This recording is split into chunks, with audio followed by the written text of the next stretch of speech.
Meanwhile, This Grand Theft Auto 3, is the nation's top-selling video game. a word that wouldn't ring in anyone's mind in 2001, Teenagers desire the very thing they are not supposed to have. and yet it became a worldwide phenomenon. You're tuning in to the J Blast Network.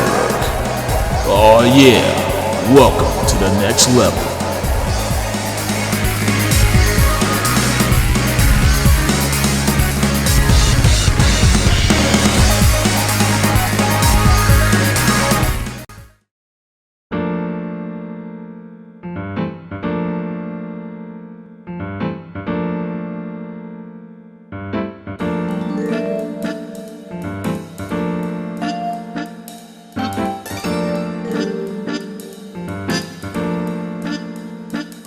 After releasing Grand Theft Auto 1 and 2 to some moderate success on the PlayStation, Rockstar Games wanted to expand its franchise to the next console, the behemoth that was the PS2. First, it was on the Dreamcast, which paved the way for innovation and expansion of open world titles such as Sonic Adventure and Shenmue.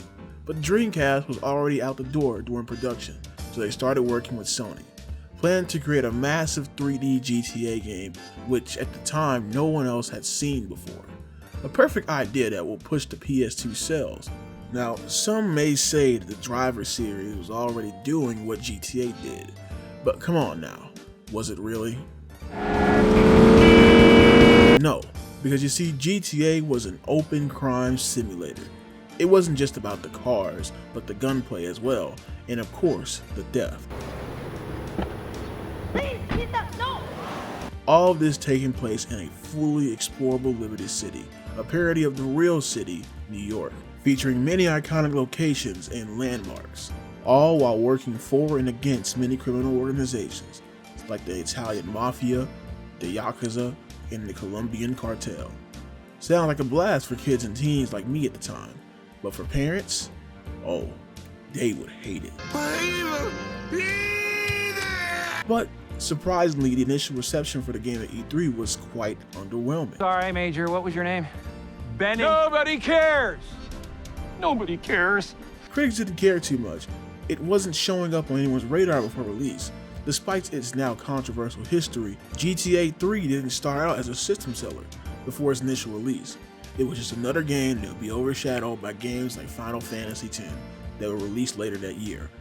However, no one knew what was truly in store. Despite the reception, Rockstar would still stand by their ambitious idea and prepare to launch the game, though there would be one hurdle: 9/11. With the devastating terrorist attack being so close to the game's release, certain developers wondered if the game like this should even be released now, in a time where people were already experiencing crime and terrorist attacks in real life. But despite these concerns, GTA 3 released after a short delay and the removal of the Twin Towers from the game. And it was a success, changing the gaming landscape forever. Kids and teens wanted it, adults loved it, but parents, oh, they fucking hated it, including my mother. But that didn't stop kids from playing it behind their back, including me. I was gonna play it one way or another.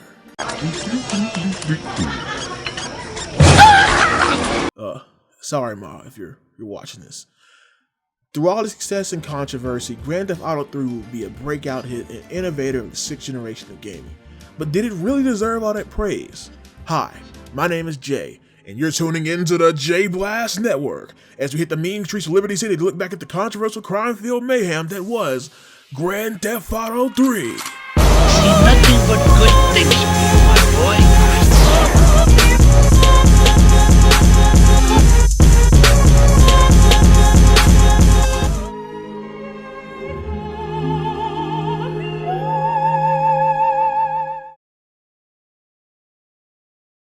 It's another day of crime in Liberty City.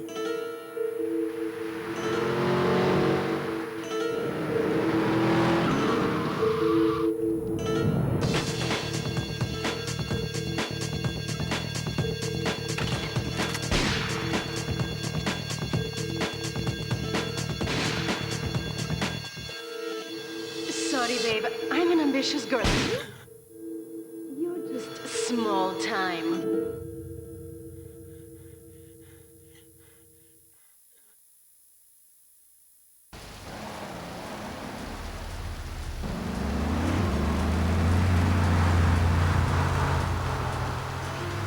Liberty City is in just hours afterward, when identification of the missing felons were further hampered by an attack by computer hackers on Lucky police for our headquarters friend here, databases. someone With the knows Porter the Tunnel project falling behind schedule, this disaster leaves Portland isolated from the rest of the city.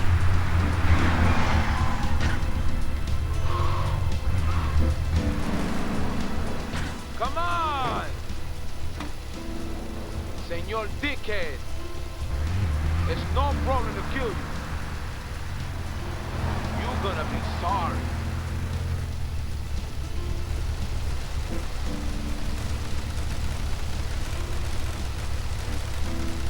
Aye, get lost.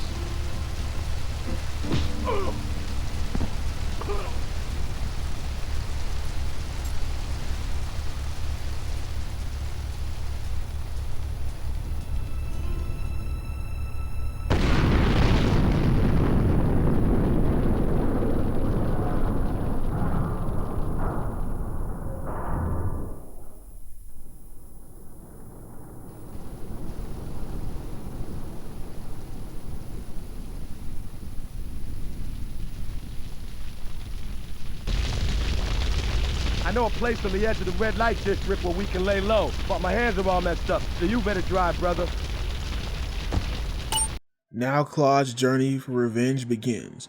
The first thing most people want to do is explore the city. However, there are many obstacles that prevent us from doing this at full capacity. The biggest one being a bridge that blocks out 2/3 of the map from the start. So it's best to stick with the story for the beginning. 8-Ball introduces us to some members of the Mafia, and the first goal is to rise in the ranks. You'll be doing some missions for some higher ranking mob members like Joey and Luigi. And through these missions, you'll start to learn the map and open up more mechanics such as gunplay. You'll need to learn the map because at least in the original PS2 version, there is no map. Only a mini map that will show you a spot that you need to go through with no directions. This will become a big problem later. As for missions themselves, you start out with some low level tasks like escorting girls, killing a couple people, and dodging the police. All used to introduce you to the tools needed to fully experience the open world, along with familiarizing you with the map. Thankfully, even without a map, Liberty City is very distinctive, and with only a few times around the block, you should know where you're going. Like in Portland here, you have the Bronx,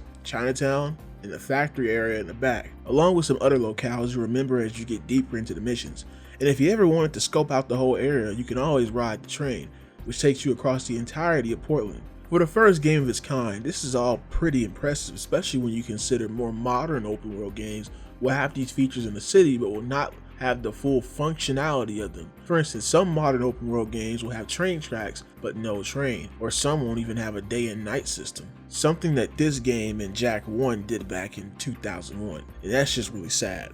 But looking from the perspective of back then, it's understandable why people were so infatuated with the openness of Liberty City, even if it only was restricted to one island with no map. Well, if you got the game, you got a physical version of the map, but that doesn't help much in the game now, does it? Still, when you look at Liberty City, even in the lens of what has come out since then, it manages to provide a living and breathing world. Now, I'm not saying that everything's interactable, but when you walk through the city, you feel like how you would feel walking through a city in real life. Cars and humans doing their own thing, the train moving in the background, and the plane that occasionally flies across the sky. There are many things happening in this world, and to the surprise of many, if you go to many modern open world games running on stronger hardware, you'll be surprised to find out that most of them lack these features, and yet GTA 3 laid the foundation for them on the PS2, which at the time would be considered the weakest of the 6th generation of consoles. I don't know whether that's more praise for GTA 3 for doing this, or more of a disappointment that most modern open world games can't even compare to the game that set the blueprint out for them. But either way, this is the heart and soul of GTA 3, and this is how your open world should be.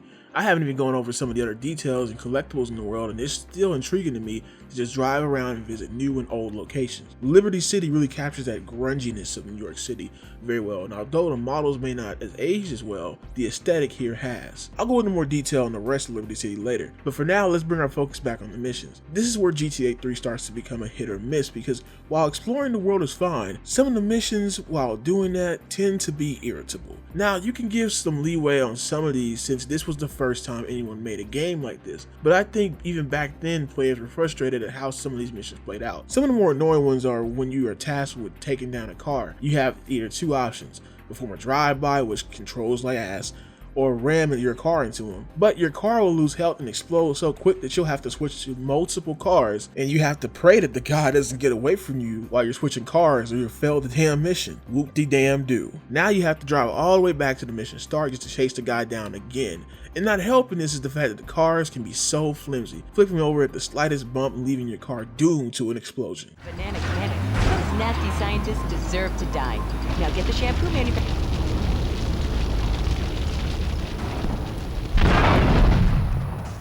This is some crap that you see on SpongeBob. And don't get me started on the gunplay missions. Although you get a variety of weapons, controlling these weapons end up being such a pain. There's not really a cover system, and the aiming controls depends on the weapon, but no matter which one you choose, besides the sniper, you're gonna have a hard time getting a good shot without getting hit. And the camera doesn't help either. You're bound to get picked off during the process of aiming, leading me to just try to snipe them or just run over the bastards. It's just not worth getting into close combat, especially when the penalty of death is losing all of your weapons, losing all of your money, and having to drive back to the start of the mission, play a cutscene over again, and then go to the mission objective and hope you beat it this time. By the way, in the middle of all that, you'll either be buying back or finding your weapons again, which just adds more useless padding to the gameplay. And this is where the frustration lies in playing the missions of GTA 3. By themselves, there aren't anything agitating to deal with. When you couple all these factors in, it just brings the game to a slow crawl. As a kid, when I played some of the later games, I would just give up for a day and have fun free roaming. But to put this video out, I had to push through, and it only got worse the more complicated and long the missions got. Thankfully, there are cheats to help you, like getting your weapons back and getting back to full health and armor, which you really want to do before you start the next mission. And I know cheats are seen as taboo in making videos like this, but I think cheats added to the GTA experience because they weren't just a crutch for incompetent design, but would make the game world more fun. I can show some of the wacky ones later once we get past the story, but for now, let's use this little helper to get past this bullshit. You know, back in my day, not everyone had computers, and we didn't have smartphones to just look this stuff up. We had to watch a YouTube video with some blue background or go to GameFAQs and write down the cheat codes on notebook paper and pray that we didn't lose that piece of paper. We have to wait to find a computer again. Great times though. Even when using the cheats going back and forth between missions can be tedious, and some missions don't really have a cheat to help. Again, I only use the health and weapons cheat the whole game, but if I wanted to use others, they would just be for fun because they aren't really beneficial at all, especially for the phone booth missions. God, these are some of the worst missions in the game. And almost all of them have to do with cars. The first one being a race, and the car physics, the way they are, you're gonna be restarting a lot because the cars just love to slip up and fucking down the road for no apparent reason. One little pebble or one little rock will send your car flying, and if it goes upside down, boom, you're dead. The phone book missions aren't even required, which I had to find out the hard way by beating them and then realizing, oh, I didn't have to do them. Great. I know this is a lot of negativity, but I do like this game a lot. This is just some of the growing pains and frustration that GTA 3 suffers from.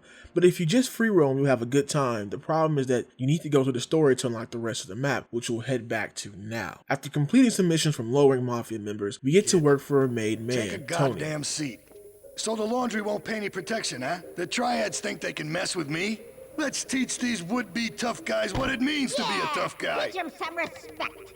No. This guy is kind of like one of the right-hand guys of the boss, and he's also important because he will be the protagonist of the game's prequel release years later titled GTA Liberty City Stories. A great game, by the way, one of the best on the PSP, but that will be saved for another video. Right now, Tony has us doing some missions to take out the Triads, which is the weakest and least represented gang in the game, and Tony's about to have us wipe most of them out, like rigging a car with a bomb to blow up one of their factories, or burning Triad members on the street in broad daylight with a flamethrower.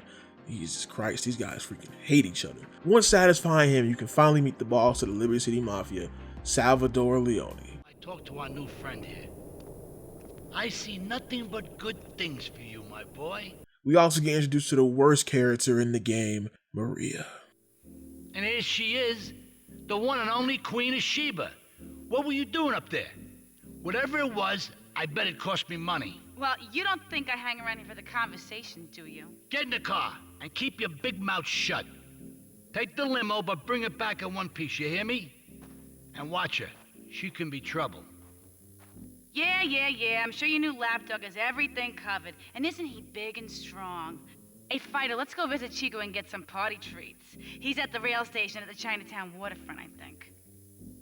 It's always bad things going on with Maria as she does shady things behind Salvatore's back, leading us to taking the brunt of the punishment. In the first mission she has us go on to get her some spank.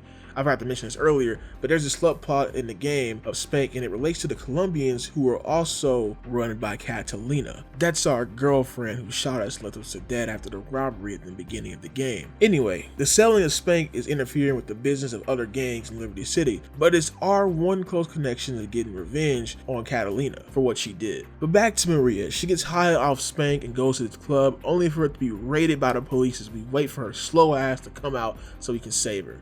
All while giving you this sweet talk, which is a load of bullshit to goal you into her next scheme. No wonder Sal seems to hate this chick. He should have just dumped her. Salvador will eventually give you a mission to track down a spy, Curly Bob, which leads us right to Catalina. You know what goes on here is our little secret, amigo. No, I wasn't followed. You got my stuff? Here's your spank, squealer. Now talk. Okay, so the Leons are fighting wars on two fronts. They're in a turf war with the Triads, with no sign of either side giving up. Meanwhile, Joey Leon has stirred up some bad blood with the Forellis. Every day they're losing men and influence in the city. Salvatore has become dangerous and paranoid. He expects everybody and everything. And with loyalty like yours, what has he possibly got to worry about? We killed a rat and begin operation to take out the boat with spank on it. With the help of 8-Ball, the guy who escaped with the prison bus with us, and a little of our own income, those Mafia members are cheap bastards. We were able to bomb and blow up the boat. I love this mission as it's one of the first to be put on a much grander scale compared to the ones previously. We have to protect 8-Ball as he rigs the explosives for the bomb on the boat. In order to do this, we have to snipe some of the Colombians that are in his way. It's not a heist, but it is a grand attack that started out in part 1 as a plan. There aren't many missions like this in the game, which would surprise some people looking for more grand and depth part of the title, but I think saving these for special moments make these missions stick out more. Plus, it would take longer to program if every mission had this grand scope, and it would become very tedious on the player. Once arming the boat, the spank goes sky high.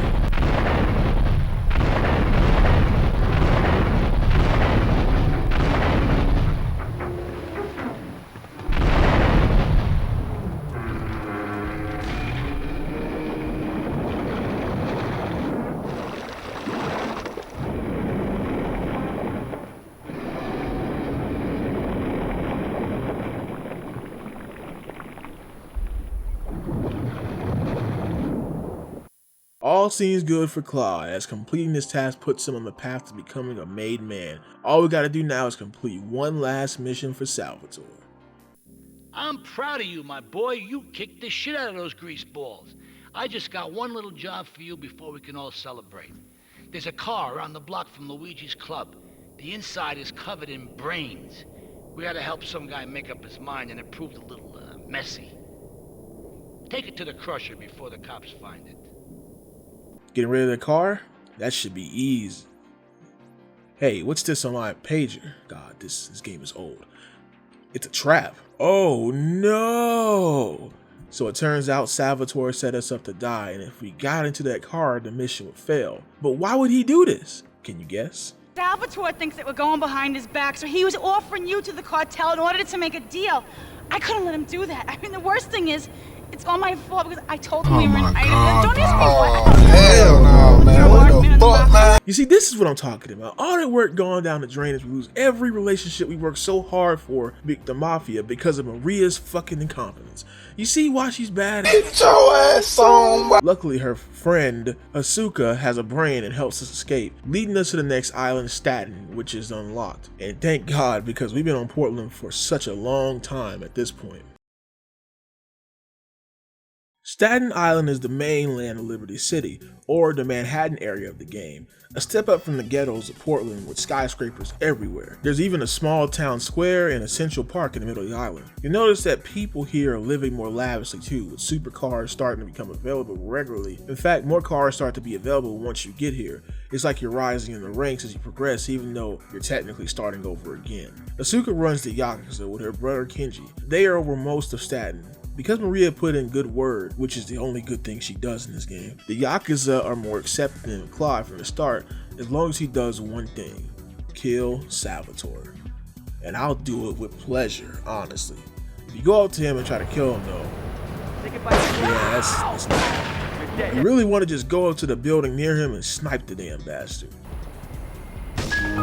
Rest in peace. I bring this section up to show that although a lot of the missions feel free, they all want you to do something in a certain way, and if you don't, you will fail or get treated to death. I often hear GTA 3 gives you freedom in missions compared to other games, but I don't think they couldn't be further from the truth. As we continue, more missions will pop up like this. But for now, we're doing the same thing we did back in Portland, except a little more complicated when it comes to the mission. Asuka will give you a mission to do while she pleases Maria. Maria and I will catch up on old times. Oh, Asuka, you've got a massager. That's not a massager. Oh, okay. These missions will have you going all across the map. You get to use the boat for the first time here, which is cool, but I always get a heart attack trying to get in the boat. Claude cannot swim, so touching water means game over, and you have to jump into the boat in order to drive it, and it's just really finicky to do. The people you work for are Kenji, as I mentioned earlier, Ray, a corrupt cop, and eventually Donald Love, who is the most interesting of the three. I think the missions are a big improvement in this section, but they also suffer in other ways, usually involving tracking down someone for money, which may involve more work than just chasing them in a car and then doing something else. However, an annoying mission that gets introduced here is chasing missions, except tapping the victim one time will get you 4 stars at once. Remember what chase missions were before? Well, now they're 10 times worse. These cops are aggressive as hell. You'll barely dent the car you're chasing before they blow up yours. A workaround for this is blowing up the car with a rocket launcher when in range, but that only works some of the time. Let's talk about this mission for Ray real quick. Plaster Blaster.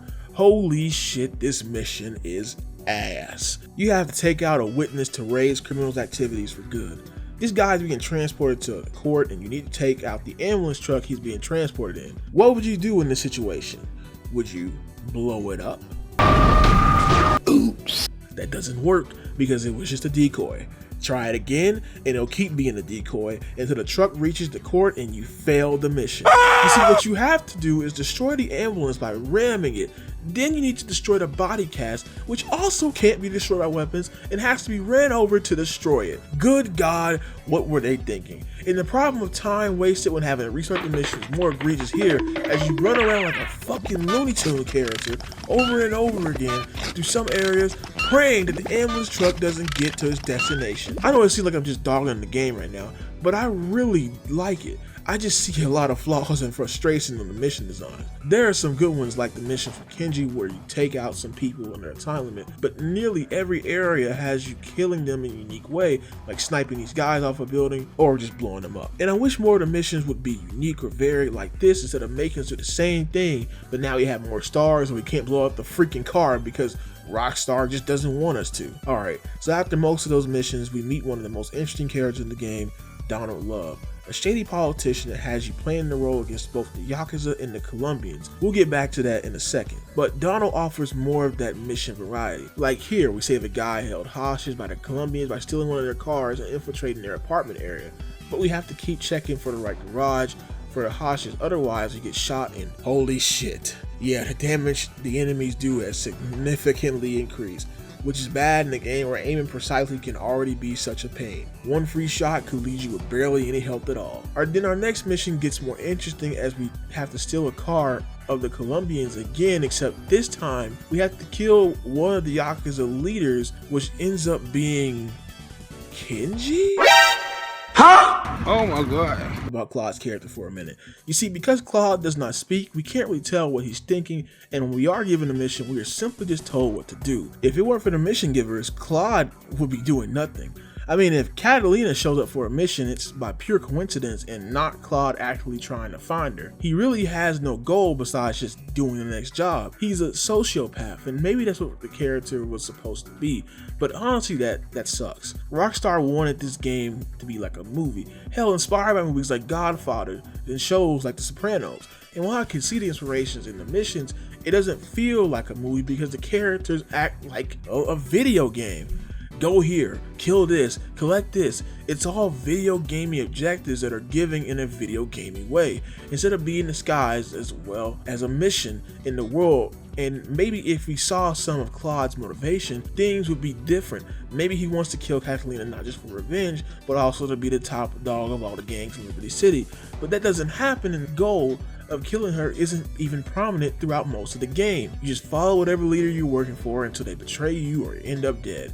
And the worst example of this is killing Kenji, the brother of the person who technically saved Claude's life and helped him escape the Mafia, even though it was someone else's fault. And Claude has no reaction to this, he just does it because it's a video game and we need to do our objective. Or maybe they were just making him some dangerous mute sociopath who has a lust for criminal activity, but I haven't heard anything from Rockstar on that front. Anyway, you kill Kenji, which in turn makes the Yakuza angry at the Colombians and helping no one but Donald. You do a couple more missions for him until you get to Grand Theft Arrow. This mission is very important and very long. To start out, the first objective wants you to drive to the last area of the game, Sunnyside Vale, unlocking the area to explore in the process as well. We'll go to this area later, but for now we need to get to the airport to pick up a package for Donald. Seems simple, right? After fighting some Colombians, it turns out the package was not there and it was actually at the construction site back on Staunton. Yep, this was just part 1, and part 2 is fighting through the Colombians at the construction site who have these placements, and somehow now have supreme accuracy with aiming, plus dealing tons of damage, which makes this one of the hardest sections in the game to this point. One slip up and you have to start this long ass mission over again. I like this despite the terrible aim, but that was because I found out what was really happening after completing it. Before I was on the edge of my seat, barely scraping by as I desperately took down everyone in my path, wondering why the hell were the Colombians this hard to fight. But after getting up to the elevator, I realized what was happening. God knows what it is, but he seems to want it badly enough, so it must be worth something. Who the heck? You! Hey, take it easy, amigo. No es nada, no es nada. I left you pouring your heart out into the gutter. Hey, don't shoot, amigo. No problem. We all friends. Here, Don't be such take a this. pussy. Hey, we got no choice, baby. You always got a choice, you dumb bastard. I'm sorry about the crazy bitch, man. They're all the same, please. Por favor. So, the whore got away. But you've done me a favor. You're not the only one that has a score to settle with the cartel. This worm killed my brother. Look what you did. We all saw the cartel assassin. We are going to hunt down and kill all you Colombian dogs. I'll be operating on our friend here to extract information and a little pleasure. You, drop by later. I'm sure I'll require your services. Please, amigo. Don't leave me here with her, man. She's psycho, chico, man. Please, amigo. Hey, amigo. Amigo. Yep, folks, we're at the end of the game. Yeah, I didn't realize it either. There are only about 5 missions left before the end, and only one is triggered at Sunnyside Vale, which is the last one, which also made this part confusing. As you saw, tracking down Catalina is finally a priority as Asuka and the Yakuza want revenge for Kenji's death, which we caused, so... It's at this point missions start taking place all over the map, as in they want you to go to one area of the map from another in the same mission. This makes dying even more annoying, but going at that again would be beating a dead horse at this point. If there was an actual map, this would have come in handy for this part of the game, especially since some of these missions are timed. I should go ahead and talk about Sunnyside Vale. It's a rich neighborhood area taking some elements from New Jersey. Notable locales are the factory area, the airport with some interesting features, the rich neighborhood, and the giant dam. Because missions don't start here and it takes a bit to get a safe house, you won't be here much if you just follow the story, making it less familiar to you if you haven't played it before, again giving a reason why there should have been a map in game in the first place. We got a couple of missions to wrap up for Donald, and once we do, the guy just bails. Why he did this, the world may never know. And it seems Claude doesn't care either. I mean, he doesn't care about anything, but it's theorized once benefiting from the war of the Yakuza and the Colombians, Donald realized at some point he would be killed by Claude, who would be sent by the Yakuza once they realized he was working and helping fund the Colombians. Smart move, honestly, since Claude doesn't know the meaning of loyalty. Returning to Asuka as she tortures this dumbass, she gives us the worst mission in the game. We have to go through all of the islands of the map, taking out these spank stands that don't appear on the minimap until you get near them, and you have 8 minutes to do it all. What were they thinking, bro? This just emphasized the issues with no map in the game, which I've been repeating a lot, but they should have at least took into account, hey, this just doesn't work without a map. I mean, it could work if if it wasn't under a time limit, but early Rockstar being early Rockstar had to give us some bullshit before the game ends in its mission design. Once completing this absolute dumpster fire of a mission, you're giving our final task from Asuka. We have to shoot down a plane carrying Spain. Hey, wait a minute. You're telling me that developers worried about the aftermath the game would have on people after 9/11, but kept a mission where you blow up a freaking plane with a rocket launcher in? Huh? Make it make sense, man. This mission can be very hard too. I always have a hard time seeing where the plane is coming from, causing me to miss it before landing. It takes multiple tries, and despite the hypocrisy, I think the mission is pretty cool. A perfect way to send off Asuka. Holy Jesus! I didn't mean it in that way. Well, now begins the final mission.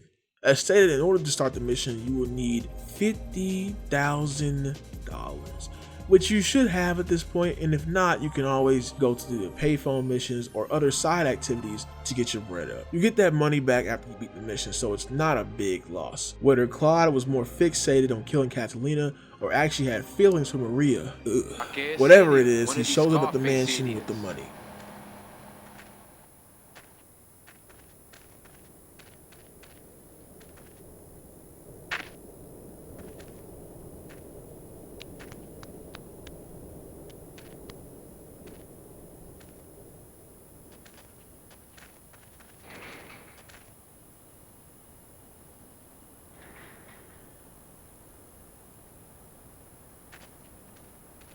The real question is, did you turn up to rescue Maria or to get me back? Well, I got news for you. Shooting you will be a pleasure, but dating you was only business. You are muy pequeñito, amigo. Throw over the cash.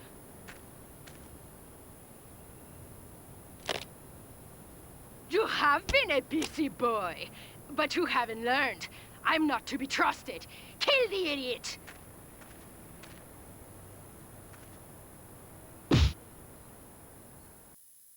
Now this is a final mission.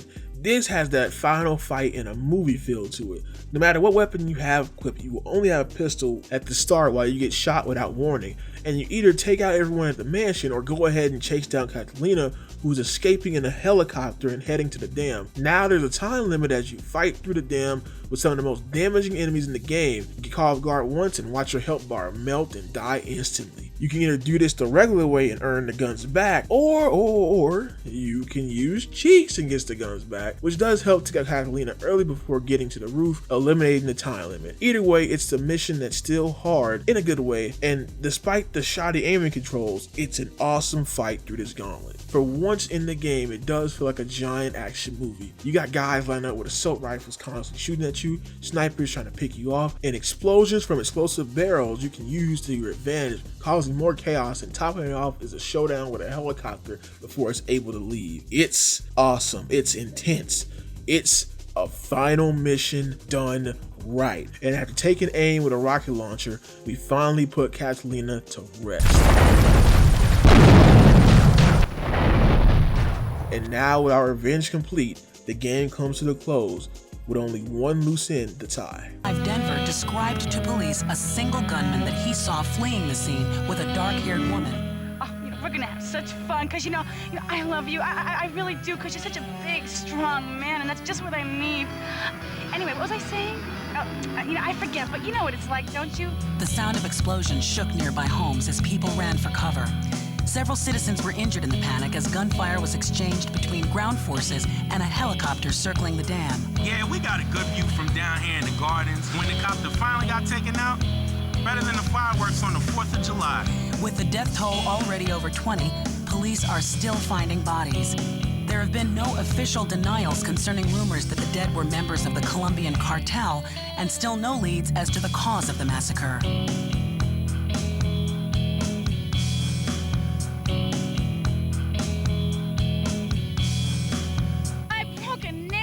My hair is ruined. I mean, can you believe it? This one cost me $50. She's gone too.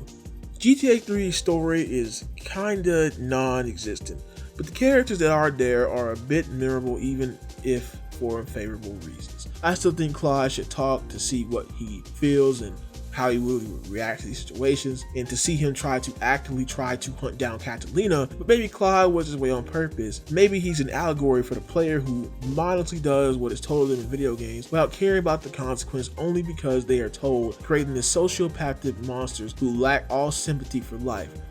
Or maybe that's all just bullshit. So what else is there to do in Liberty City? Well, a lot actually.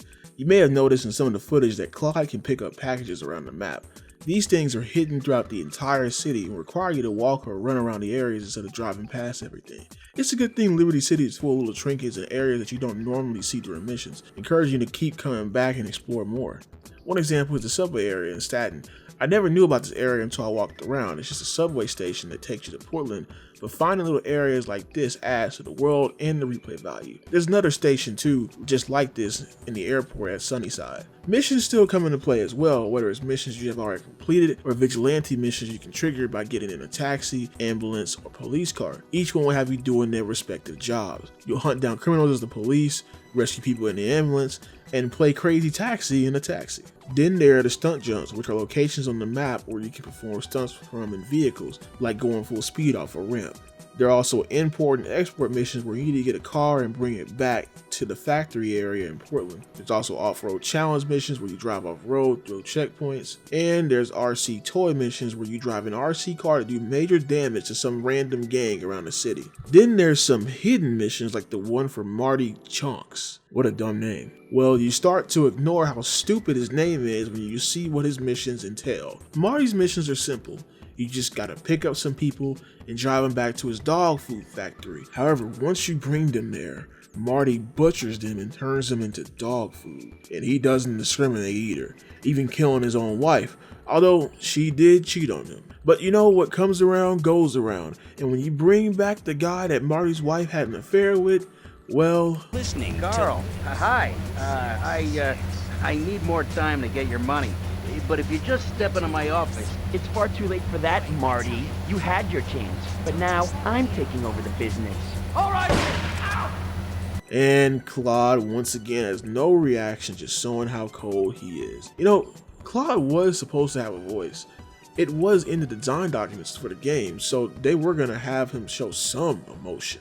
But it was cut for whatever reason, I guess. There was also a first-person mode planned too, which was something that didn't get utilized until the next-gen version of GTA 5 in 2014, nearly 13 years later. They had so many features planned for GTA 3 that would appear in future games, and it's interesting looking at the documents for this game, which you can find on the GTA series video channel. That's how I got most of the research and the cut content for this video, so shout out to them. You also might be wondering, what about the air vehicles, if any unlock after beating the game? And the answer to that is yes and no. Earlier when doing missions for Kenji, you may have noticed a helicopter on the roof of this building. It's just too bad someone painted a texture over the door so we can't use it. However, what we can use is the dodo plane, which is a hot pile of doo-doo feces. This thing was made to not fly unless you do some airplane maneuvering magic, which I couldn't do, so you're going to be constantly going up and down when you're trying to fly, with the game even tracking how long you stay in the air. You'd think this would have happened because of 9/11, but in reality the map was not made for flight, and those who can access the map with the dodo will end up going outside of the bounds easily. But having such a rough way to fly makes it harder for the ultimate open world test, and that is the fall. If you can't fall from the sky and go splat and die on the ground, then your open world game is a failure. Sorry, not sorry. GTA 3 succeeds in that, but it's not as easy or satisfying as in other games, as getting to the roof of buildings can be a challenge itself, let alone being able to die from the fall. You can count the water from the bridge, but falling into the water is just not as satisfying as going splat on the ground. It's just a cheap death. I promise I'm not a psychopath. As you can see, I wasn't kidding when I said there was a lot to do, because Rockstar packs so much into this game, and it puts other modern open world games to shame. The fact that there's this much to do after the story is a testament to how great of the foundation GTA 3 laid for its successors. Now, some of this stuff you can do during the story, but it's the fact of the replay value that you don't have to do it, but you can always come back to do it. And that's the cool thing about it. What they also failed to replicate is the most important and well-known controversial activity in this game, and that is the rampage. I love this feature. You know, sometimes you just want to unwind, relax, and blow everything up around you. This is what most kids and adults want to do in GTA. Get your guns or get in your car and go crazy. One of my favorite things to do in the car is to coast along the sidewalk like a madman and send everyone flying who gets in my way.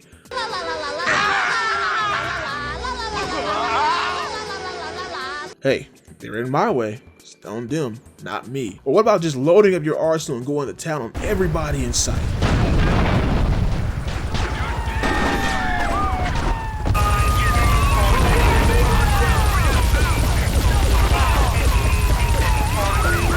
This is the chaos I love to see. But then to top it all off, you can get into the indestructible tank that explodes and kills everything it touches. No one is safe. I swear guys, I'm not a psychopath. It's just a game. Of course, the cops will come and eventually ruin the fun just like they do in real life. But the thrill of just mowing down everything in sight and causing as much chaos as possible is too good to just let it end because you just got wasted. As you can see, this is where the real controversy of the game comes into play. As with the way I describe it, I'm pretty sure parents were not having any of it. And oh boy, did they make that clear. You know, it wouldn't be right to talk about GTA 3 without talking about its controversy. Now, if you grew up back in the 2000s, you may have heard so many stories about how GTA is bad and how it makes kids go down the wrong path and how it's going to cause more violence. And in general, video games cause violence. It has always been a thing with video games that they have been targeted as the culprit to violence. This is not a thing that happened because of GTA 3. It happened way before, all the way back in the 90s with Mortal Kombat. And while that had its own controversy, I think GTA just overwhelms it completely. And it's because the game focuses around criminal activity and not just some fantasy world. It's trying to replicate the real world, except you're a criminal and you can kill anybody, run over anybody, steal anything, and just drive around and cause complete chaos. However, I do think a lot of the controversy has been overplayed, especially when it comes to why kids are doing violent things. I don't think GTA is the cause of that, and if it was the cause of that, well, I don't think that's Rockstar's fault. You see, because Mortal Kombat kind of pushed for the rating system, by the time GTA 3 came out, even the original Grand Theft Auto, there was a rating system for games, aka M for mature. So you couldn't get a game that was M for mature unless you were an adult. Believe me, I tried when I was a kid. Which, who's letting the kids get the games? The parents. And who's not monitoring the kids? The parents.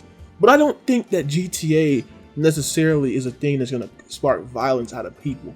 I.e., I'm going to shoot somebody in GTA, and then I'm going to shoot somebody in real life. I don't think that's actually what happens. You see, the big issue is mental health. And as long as we don't look into mental health, we're going to keep getting problems like this. Yes, a kid may have played GTA that done something bad. That doesn't mean that GTA is the cause of it. There's many things, the home, the environment, where they go to school at, stuff like that, all combines into their mental health. And because of that, it's so annoying to see many news outlets always blame violence in video games over things like this because they don't look at the actual issue when the actual issue is mental health. That's my take on the controversy. And I also think that parents should be more strict on their kids. If you don't want your kids playing GTA, then don't go to the store with them and buy them GTA. And if you let them have GTA, then you should monitor them playing GTA. Look, my mom hated GTA. Alright, she did not want me to play that game. My dad was okay with it. But you know what he told me? He said, hey, if you do any of the same stuff in this game that you do in real life, I'm gonna beat your ass. Now, he didn't say that specifically, but you know, punishment was gonna come in some form, way, shape, and that's all I really needed. Now, I didn't want to replicate the stuff. I just wanted to go shooty bang bang in the game like most kids wanted to. And that's what a lot of kids want to do, just go shooty bang bang. Nowadays we have games like Fortnite, which lets kids do that without playing something like GTA that has more mature vibes to it. But back in the day, all the shooters were mostly mature. I mean, you had Doom, you had COD, you had Halo. These were all mostly mature games with some mature themes. Now, they weren't as realistic as GTA, but they still had a lot of mature things that little kids probably shouldn't be playing. And you know what? I'll agree with people on that. But again, it's down to the parents. And as long as we keep holding this grudge against video games not solving the problems, we're never going to solve the real problems in our world. I can go over the later controversy in the later GTA games when I cover them, since it does get worse and worse and worse as each new game comes along. But for GTA 3, this was the big thing that made it infamous. Now, with that being said, how about the game itself and what the game did and why the legacy is so strong for GTA 3? Well, that is because of its openness. You see, I look at Grand Theft Auto 3 like a platformer, or a collectathon platformer to be more specific, where the world is the gimmick, the world is the main attraction to the game. You pick up Mario 64, you see Bomb on Battlefield, you want to explore that area. You pick up GTA 3, you see Liberty City, you want to explore and do everything in that area. Now, I'm not going to say that every mission is great, but that's not why the game was popular. It's not why the game was revolutionary. It's because of the open world and how much there was to do in the open world. When you beat the story, as I mentioned earlier, there are so many things to do. So many things to do if you don't go after them before. And you can do it while you're beating the main story, but you also can just go back and explore and get all the items and do all the other missions and look at all the secrets in Liberty City. This openness was something that a lot of gamers at the time did not see before. It was content. It had so much content. And if you look at games during that generation that Grand Theft Auto 3 came out, the biggest thing you'll notice is that compared to the previous generations before, everything had a lot of content. Fighting games, platformers, racing games, shooters, and even what we're talking about today, Grand Theft Auto 3. It wasn't just short games, it was full of content. And it wasn't just the RPGs that were long. No, these games were long too. And Grand Theft Auto 3 was known for its content. It's not just a big open world, but it's also what you do in an open world. And there's so many interesting things to do in GTA Liberty City open world, especially compared to a lot of modern open world games, which can't even get what you're doing right and make you just do a bunch of towers and in turn just have the world be around towers or things like that, or stupid stuff like that, instead of just building a world and placing items around that world. And it was the fact that the world was living and breathing. Now, I'm not saying that everything was movable, every object was interactable, but look what you had here. You had radio stations, which I haven't talked about the soundtrack yet because I don't really care for the soundtrack in this game. It's not bad, but I just don't have any memorable music to think about from this game. But you see there are radio talk shows that talk about current events. When you do something in the city, the radio will cut to a news report stating what you've done. People react to it. When you piss off the Mafia, then the Mafia hates you for the rest of the game. When you piss off the Colombians, which you already pissed off from the start, they hate you for the rest of the game. If you go back to Portland, you will be shot by the Mafia. If you go back to Sunnyside Vale, or even some areas in Staten Island, you will be shot by the Colombians. The game changes. The world is breathing and living. There's people walking on the streets. There are cars moving around. Sometimes NPCs get into fights with each other for no reason. Sometimes the cops go after NPCs for no reason. This is a world that is moving along with you and not just moving for you. It's not like these things weren't in games before, but Grand Theft Auto took all those elements and put them together into something that people did not see before. The only comparison at the time would be Jak and Daxter 1, and even then it's lacking in some features compared to GTA 3. That is what made the world feel real. It felt real because of that. And this is what inspired the open world genre. This is what laid the foundation for the open world. And although a lot of games now don't really follow that formula well, it is something that's taken into account for future games. And it will continue to be taken into account as open world games expand and evolve and hopefully get back on track, even though they're becoming a little bit oversaturated. Look, today we have a lot of great games like Zelda Breath of the Wild. which actually do expand on the open world genre.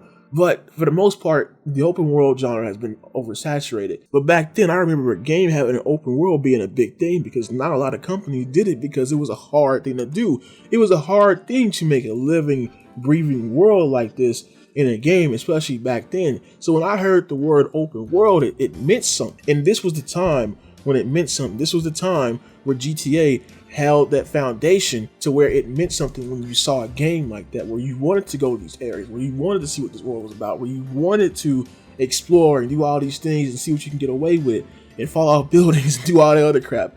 This was that time. And that's why I think that GTA to this day still laid a great foundation for the open world genre, why it is the foundation for the open world genre. I'm not saying that there weren't games that tried to do these things before Grand Theft Auto 3. But what I'm saying is none did it like GTA 3. It was just built different. And the foundation built like that can only bring success. With that being said, thanks for watching the video. You guys should go out there and play some Grand Theft Auto 3, and I'll see you in the next one. But until then, this is the J Blast Network signing out. And don't forget, you better believe, baby. Yeah.